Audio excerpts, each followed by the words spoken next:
মানুষ তখনই তোমার রিলেশনশিপকে নিয়ে সমালোচনা করবে যখন দেখবে তোমরা একটা পিওর রিলেশনশিপে আছো, সুন্দর স্বাভাবিক সম্পর্কে না।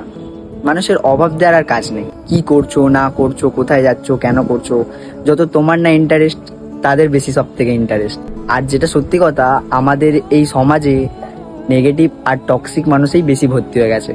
যখন তুমি কারোর সাথে নিজের রিলেশনশিপের প্রবলেম শেয়ার করবে, অধিকাংশই মানুষ তোমাকে বলবে যে ছেড়ে দিতে, ব্রেকআপ করে নিতে, সরে যেতে।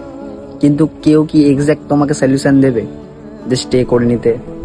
কেউ বলবে না। এখানেই বোঝা যায় মানসিকতা। সেই জন্য একটা জিনিস আমি সব থেকে বেশি বিশ্বাস করি, যদি নিজেদের মধ্যে আন্ডারস্ট্যান্ডিং ঠিক থাকে, সেই সম্পর্ককে খারাপ বলার ক্ষমতা সবার থাকলেও খারাপ করার ক্ষমতা একমাত্র ভগবান ছাড়া আর কারোর থাকে না।